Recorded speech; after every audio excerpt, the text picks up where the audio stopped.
សួស្តីអ្នកគ្នាឥឡូវខ្ញុំបន្តសង្គ្រាមមួយយ៉ាងទៀតគឺរឿងស្ដេចនេះណាចាអេស៊ីបនអ្នកទាំងអស់គ្នាភាគទី3ជួនតាមសំណងពណ៌នេះហងចាំរឿងនៅយូរអត់ណាអ្នកគ្នាតាមឲ្យកាហ្វេវេលាយូរយើងទៅស្ដាប់នឹងការសម្ដែងមានទាំងអស់គ្នាហើយមិនសួរថាសម្ដែងមានហ្នឹងរៀងប្លែកឯងចឹងកុំសួរឲ្យសារមានឈឺកចឹងណាអ្នកគ្នាវារៀងប្លែកតិចណាហើយតែផុសរឿងយើងទៀតនិយាយថាតពីហ្នឹងនិយាយថាគេនៅមួយគ្នារយៈពេល2ខែនៅទាំងអស់គ្នាហើយដល់ពេលហ្នឹងមានយប់មួយចឹងទៅដែលប្រច័នពេញវងគូស្រីរបស់យើងហ្នឹងគាត់កំពុងតែអានសៀវភៅមួយដែលហើយគាត់ហ្នឹងក៏បានគិតថាប្រជាជននៅអ៊ីដេនយកចិត្តទុកដាក់យ៉ាងខ្លាំងចំពោះសេចក្តីស្លាប់ពួកគាត់រំពឹងថាមានជីវិតរស់ឡើងវិញ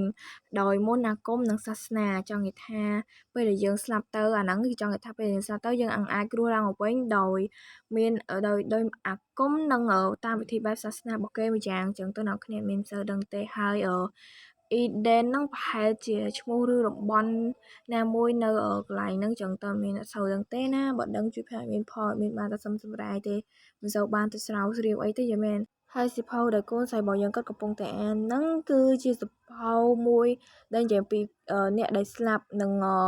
ឯកសារពាក្យពន្ធនិងទេវកថាហើយដល់ពេលដែលកូនស្រីរបស់យើងគាត់កំពុងតែបើកសៀវភៅដើម្បីស្រាវជ្រាវបណ្ដាហ្នឹងក៏មានសន្ទប់ការមួយហើយថាហៅមកទុំនិយាយថាមកធ្លាក់នៅលើសៀវភៅរបស់គាត់កំពុងតែមើលនឹងអ្នកគ្នាហើយការដែលគាត់ណាក៏បានគិតថាផ្កាដែលកូនរបស់យើងហ្នឹងគឺគាត់បានដាំហ្នឹងគឺរយៈពេល2ខែហើយឥឡូវគឺបានរីកហើយក៏បានស្រពោនទៅវិញអញ្ចឹងទៅយល់មែនអ្នកគ្នាមាន sorry ច្រឡំថាពេលនឹងគឺពេលយប់អ្នកគ្នាក៏ពិតមែនទេគឺជាថាពេលព្រឹកចឹងទៅអ្នកគ្នាហើយដល់ពេលកូនស្រីរបស់យើងពេលដែលខាងឃើញកូនផលកំពុងតែអសប្បាយចឹងគាត់ក៏បានយក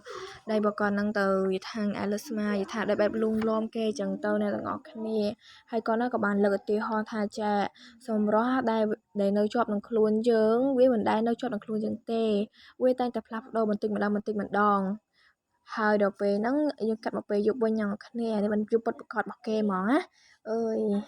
ហើយកូនស្រីរបស់យើងក៏បាននាំគិតរបស់យើងគឺទៅក្រោយអ្នកសាលាដែលជាវាស្មៅដ៏ស្រស់ជាថាដ៏ស្ងប់ស្ងាត់របស់គាត់ចឹងទៅដែលគាត់និយាយថាឲ្យតែពេលដែលគាត់គឺអត់សប្បាយចិត្តឬក៏អីហ្នឹងគឺគាត់បានមកនិយាយថាមកកន្លែងហ្នឹងហ្មងដោយសារតែវាគឺជាកន្លែងស្ងប់ស្ងាត់ដើម្បីឲ្យគាត់នឹងសម្រាកចឹងទៅអ្នកទាំងអស់គ្នា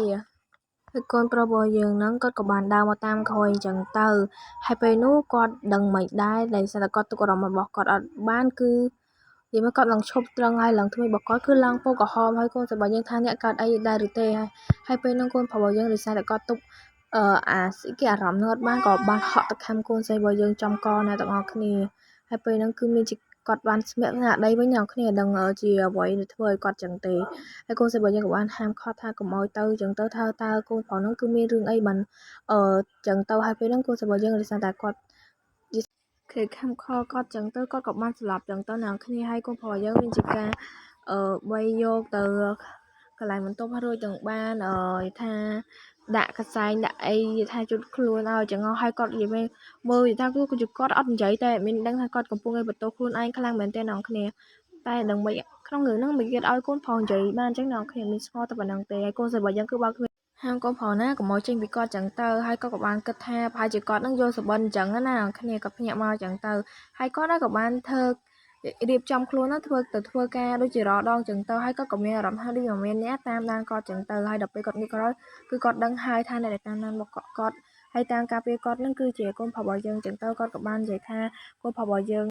នៅតែតាមគាត់ហើយអ្វីក៏បានជាគាត់នឹងគេចខ្លួនពីខ្ញុំអញ្ចឹងកូនស្រីរបស់យើងក៏បានដើរចេញមកវិញអញ្ចឹងទៅអ្នកគ្នាហើយគាត់នឹងក៏បាននិយាយថាគាត់ដឹងថាកូនប្រុសរបស់យើងកំពុងលាក់ពួននៅកន្លែងហ្នឹងចឹងហើយតែគាត់ខ្ជិលទៅបើគេចង់រត់គេចពីគាត់ចឹងហើយគាត់ខ្ជិលទៅតាមរកគេចឹងណាអ្នកគ្នាមានអារម្មណ៍ថាគាត់រៀងអៀសចិត្តចឹងដែរហើយគាត់ក៏បានដើរមកដល់កន្លែងអាងទឹកមួយហើយគាត់ក៏បានគិតថាខ្ញុំនៅតែរកឲ្យឃើញហើយអ្វីបានជាគាត់នឹងគេចខ្លួនពីខ្ញុំចឹងទៅហើយមានគឺដឹងមិនទេគាត់ក៏បានធ្លាក់ចូលក្នុងទឹកចឹងទៅណាទាំងអស់គ្នាហើយពេលហ្នឹងកូនប្រុសរបស់យើងក៏បានហក់មកជួយចឹងទៅពេលដែលហ្នឹងគាត់ក៏បានលើកកូនស្រីរបស់យើងឡើងមកដល់លើហើយដល់ពេលកូនស្រីរបស់យើងមានជាការអោបគេគាត់នឹងធ្វើពតសង្ស័យមែន ហើយដល់ពេលហ្នឹងគាត់ក៏បានចាប់តោងដៃកូនប្រុសរបស់យើងទៅហើយកូនប្រុសរបស់យើងហ្នឹងគាត់ក៏បានកន្លោះដៃចេញដោយសារតែដៃរបស់គាត់គឺមានជាការគាត់ឈឺអញ្ចឹងណាគ្នាហើយដល់ពេលកូនស្រីរបស់យើងមានជាការសុំមើលគេថាគេហ្នឹងមានរឿងអ្វីដោយសារតែការដែលកូនប្រុសរបស់យើងគឺគាត់អត់កំនិយាយថាអត់ទ្រាំនៅកំហឹងដើម្បីទ្រាំដើម្បីថាអាកន្លែងហ្នឹងគឺនិយាយថាគាត់ទ្រាំនឹងកំហឹងគាត់ឆ្អីមួយយ៉ាងចឹងទៅដើម្បីកុំឲ្យធ្វើបាបគ្រោះថ្នាក់ដល់កូនស្រីរបស់យើងដល់ថ្នាក់គាត់ឡើងប្រះបាយយ៉ាងហើយមានជាការឡត់អាវគេមើលទីនោះគ្នាហើយក៏បានឃើញអាកន្លែងហូបបេះដូងរបស់គាត់ហ្នឹងគឺចិត្តប្រះហ្នឹងគ្នាប្រងប្រះជាងមកគ្នាអេមីគឺមិនសូវដឹងបានទេកូនស្រីរបស់យើងក៏បានសួរថាហេតុអីក៏ដល់ថ្នាក់ហ្នឹងហេតុអីមិនជាអ្នកមិនប្រាប់ខ្ញុំចឹងហើយកូនស្រីរបស់យើងក៏បានសម័យថាប្រហែលជាកូនប្រុសរបស់យើងគឺបានដែលថាខំហំទប់ខ្លួនដើម្បីកុំឲ្យថាទុកអារម្មណ៍ដែលគេថាកំហឹងរបស់គាត់ហ្នឹងគ្នាដឹងមូលហេតុអីបានជាគាត់